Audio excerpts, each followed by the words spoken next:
on se retrouve aujourd'hui pour une vidéo spéciale tutoriel TradingView puisque je vois bien dans les personnes que je suis au quotidien que paramétrer cette plateforme quand on est débutant, c'est pas facile et même quand on est avancé et qu'on a l'habitude de travailler avec d'autres types de plateformes, la prise en main peut être un petit peu fastidieuse. Donc je souhaite aujourd'hui vous faire un petit tutoriel rapide mais où je vais vraiment tout faire de A à Z. Donc je vais simuler, comme je le montre ici, une plateforme sur laquelle aucun outil ou quasiment n'est installé et je vais tout faire de zéro, installer les actifs, les outils, les unités de temps, les indicateurs, bref, montrer le mode replay, montrer comment fonctionne aussi le compte Paper Trading pour passer les trades, histoire que vous ayez une vision globale de la plateforme.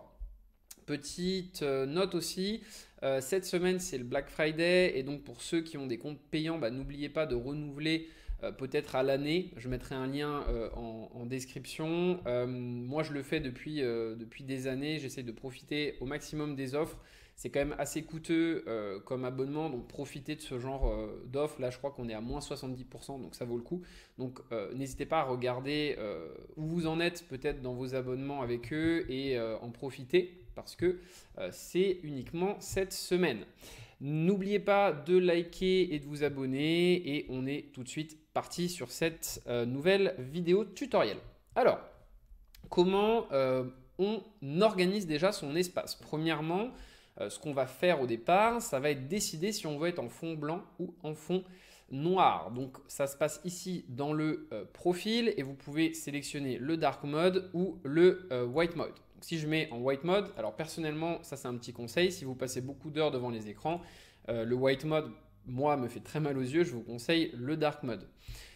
Deuxièmement, on va ajouter les actifs. Donc ici, vous pouvez créer des nouvelles listes. Vous pouvez create a new list. Donc moi, j'en ai fait une qui s'appelle test pour vous. Et en appuyant sur le bouton plus, vous pouvez ajouter tous les actifs de votre choix. N'oubliez pas de cliquer sur le bouton all pour ajouter les actifs. Donc là, moi, ce que je vais faire, c'est que je vais mettre les indices futurs puisque je suis principalement sur les indices futurs. Donc on va ajouter par exemple le S&P 500. On va cliquer sur le petit bouton ici pour l'ajouter. On va ajouter le Nasdaq.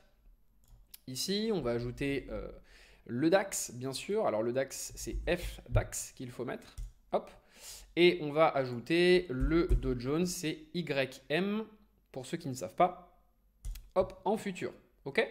Pour ceux qui veulent ajouter du CFD, il suffit de taper, par exemple, si vous voulez avoir du S&P 500 en CFD, vous mettez US 500 et vous prenez une des premières valeurs qui va sortir. Capital.com, en général, marche très bien. Ensuite, comment est-ce qu'on va faire pour séparer à l'intérieur de nos listes les choses? Vous pouvez cliquer ici et tout simplement cliquer sur Add Section. Alors, d'ailleurs, je viens d'y penser. Je vais peut-être passer en français, histoire que, hop, on ait les mêmes termes. C'est que j'ai l'habitude de l'utiliser en anglais. Hop, et donc ici, on va pouvoir tout simplement mettre ajouter une section. Et une fois que c'est fait, vous allez pouvoir la renommer. Donc là, moi, je vais la nommer CFD, par exemple. Et puis, je vais ajouter une section ici et on va la nommer Futur. OK? Ensuite, vous pouvez déplacer très facilement les actifs. Donc là, je vais le déplacer là. Et puis ensuite, dans le CFD, on va s'ajouter du DAX, par exemple, qui va coter en CFD. Alors moi, je vous conseille, pour le DAX, ça s'appelle German 40 en général, GER 40. Je vais vous donner toutes les valeurs CFD. US 30, c'est le Dow Jones et US 100, c'est le Nasdaq, par exemple. Voilà, donc là, j'ai tout ajouté. On peut s'ajouter derrière peut-être une petite section Forex. Hop, on va la renommer, on va mettre le Forex. Et là, pour le coup, rien de plus simple. Vous allez dans l'espace Forex et vous pouvez prendre les premières valeurs qui vous intéressent. D'accord? Voilà déjà comment vous pouvez mettre en place vos listes d'actifs. Il suffit de cliquer sur le bouton en haut à droite et votre liste de surveillance va apparaître et vous pouvez derrière switcher d'actif en actif, d'accord, en fonction de ce que vous voulez trader. Ensuite, là où on va aller, ça va être les unités de temps. Donc, je vais les désélectionner pour que vous voyez à quoi ça ressemble au départ. Parce que quand vous allez vous connecter, vous n'aurez rien en favori. Donc ici, toutes mes unités de temps sont désélectionnées sauf le semaine. Et donc, ça va être un petit peu fastidieux à chaque fois d'aller et de taper 5 minutes, 15 minutes. Donc, vous pouvez, en cliquant sur le weekly, tout simplement les ajouter une par une en fonction des unités de temps que vous avez l'habitude d'utiliser. Donc moi personnellement, voilà mes unités de temps d'intervention, 1 minute, 5 minutes, 15, 1 heure, 4 heures daily weekly. Et comme ça, vous pouvez switcher d'unité de temps à l'autre et c'est très rapide. Pour tout ce qui est des indicateurs, alors là moi j'en ai énormément déjà en favori. Mais ça se passe ici, ça se passe dans la case indicateur. Vous pouvez ajouter l'indicateur de votre choix. Donc par exemple ici, on va mettre Bollinger. Donc vous tapez Bollinger. Vous pouvez sélectionner l'indicateur en question et il va venir s'ajouter en haut à gauche. Une fois que c'est fait, vous allez pouvoir aller paramétrer l'indicateur en cliquant sur la petite molette ici et rentrer dans ces paramètres. Les paramètres en entrée, ça va être tous les paramètres de calcul de l'indicateur et les paramètres de style, c'est là où on va pouvoir choisir les couleurs, l'épaisseur, etc. Par exemple, si je veux que la moyenne mobile passe en orange, ça se passe ici. N'oubliez pas que vous pouvez sauvegarder les paramètres que vous avez fait comme paramètres par défaut. Comme ça, à chaque fois que j'utiliserai les bandes de Bollinger, elles seront toujours de la même couleur et de la même taille. D'accord ? On peut l'enlever en cliquant ici. Et vous pouvez d'ailleurs, pour ceux qui veulent, même éditer les codes. Là, si je mets un autre indicateur, vous pouvez même rentrer dans le source code et aller éditer ce que vous voulez à l'intérieur si vous le souhaitez. Ok ? Évidemment, il faut dupliquer l'indicateur pour pouvoir éditer son code. Alors, pour ce qui est des outils, et ça pour moi c'est ce qu'il y a de plus important, vous allez avoir les barres d'outils à gauche. Si à chaque fois que vous voulez tracer une droite de tendance ou quelque chose, vous allez là, ça va vous faire perdre beaucoup de temps. Donc moi je vais vous donner mes outils favoris. On va se mettre la droite de tendance, on va se mettre la ligne horizontale, le rayon. Ensuite on va aller sur le deuxième. On va sélectionner évidemment les retracements et les prolongues de Fibonacci. On va aller sur le quatrième outil. Position longue, position courte, vous allez comprendre l'importance de ces outils-là. Pour moi, c'est les deux plus importants. D'accord ? Alors moi, on peut aussi utiliser ces outils-là, pour ceux qui aiment bien le volume, le VWAP, le profil de volume à gamme fixe, etc. Je ne vais pas les ajouter aujourd'hui, mais sachez que tous vos indicateurs basés sur le volume sont ici. Ensuite, on peut ajouter le pinceau et le en vedette, puisque le en vedette, moi, va me servir à tracer ma structure de marché. On va mettre ça, ajouter le rectangle, hop, hop, hop. Donc, je fais exprès d'aller un peu plus vite. N'hésitez pas à mettre pause sur la vidéo si vous voulez avoir tous les mêmes favoris. C'est juste pour qu'on avance un petit peu plus vite. Je vais mettre le texte, le call-out, et là, pour le coup, on est OK. Donc ici, vous voyez que du coup, j'ai ma barre d'outils qui apparaît. Je peux aller ensuite les organiser comme je veux. Moi, ce que je voudrais du coup vous montrer déjà, c'est comment on va paramétrer un outil histoire qu'on n'ait pas tout le temps à refaire la même chose. Par exemple, mon Fibonacci, vous voyez ici, au départ, il ne sera pas comme ça. Ça, c'est un de mes paramétrages personnels que j'ai fait. Au départ, votre Fibonacci, il va être comme ça. Donc vous allez avoir pas de pourcentage, ça va être avec plein de couleurs, etc. Comment on fait pour le changer ? Vous faites clic droit sur l'indicateur quand vous le mettez, vous allez dans configuration, et là vous pouvez tout configurer vous-même. Donc par exemple, si je veux enlever pas mal de niveaux, je vais simplement laisser la Golden Zone 50-61-8, lui mettre une couleur, je ne sais pas, jaune, d'accord ? Vous voyez qu'ici c'est en train de se changer.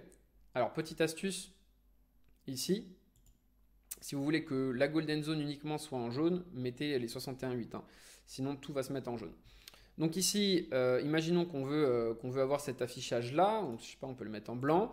Comment je fais pour le sauvegarder ? Alors là, on peut le mettre en pourcentage, le mettre par exemple sur la droite. Vous voyez, vous pouvez vraiment tout paramétrer. Vous allez ici sur la petite flèche et vous mettez sauvegarder sous. Et là, on va mettre, je ne sais pas, test par exemple, sauvegarder. Et ça y est. Et maintenant, à chaque fois que je vais tracer un Fibonacci, il sera sous la même forme. Ok ? Donc moi, voilà mon setup en général. Pour les formats, on est sur ce visuel-là, histoire que ce soit clair, qu'on ait des pourcentages et que je n'ai pas tout le temps besoin de le refaire. Voilà comment ça marche et vous pouvez le faire pour tout, même pour les rectangles. Par exemple, vous voyez ici, j'ai énormément de setup de rectangles différents. Alors une fois que vous les aurez mis en place, par exemple ici, si je veux éditer ce rectangle et faire quelque chose de spécial, je vais simplement mettre, je ne sais pas, par exemple test, comme ça vous aurez un exemple. On va cliquer ici, sauvegarder sous, je vais l'appeler test, on va le sauvegarder, et la prochaine fois que je vais tracer un rectangle, donc même si je veux mettre, par exemple, imaginons que je suis complètement dans autre chose, voilà, je suis sur un rectangle comme ça, j'ai juste à sélectionner mon rectangle, cliquer ici, et aller chercher mon format test. et il va se remettre exactement comme on l'a fait. Ça, c'est hyper pratique parce que eh bien, quand vous allez commencer à faire beaucoup d'analyses, ça va être pratique de pouvoir tout de suite dire si c'est de l'imbalance, de pouvoir tout de suite dire si c'est une zone de supply, une golden zone, etc. Vous allez après mettre vos couleurs et vous allez vous y habituer. Et puis vous aurez aussi évidemment des zones de texte qui seront intéressantes.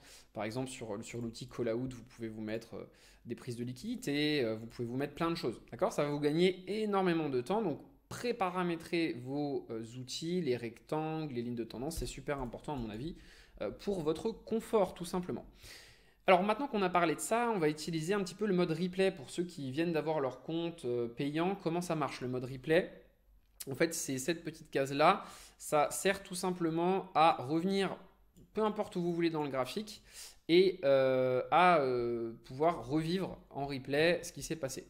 Alors, petite astuce, si vous voulez aller dans le passé, plutôt que d'aller à la main comme ça, cliquez sur la petite icône ici et allez, par exemple, je ne sais pas, on va aller allez, au 27 octobre.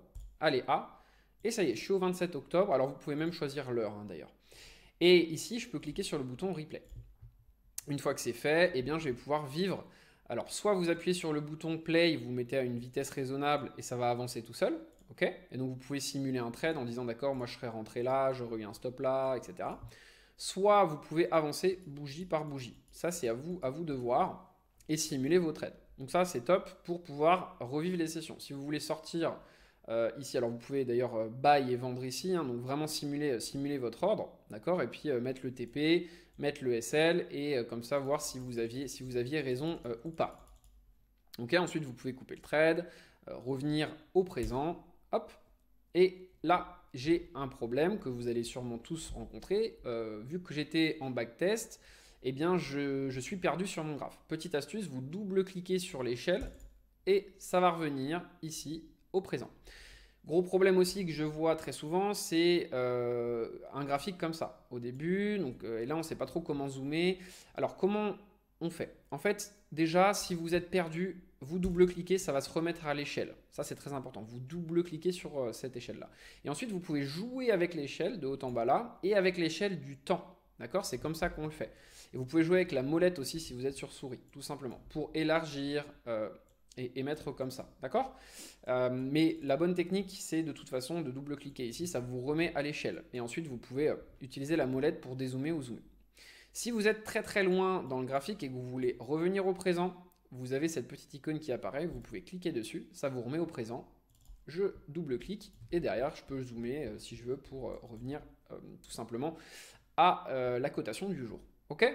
Pour ce qui est des passages de trade, comment est-ce qu'on fait? Alors vous pouvez cliquer sur le bouton espace de trading.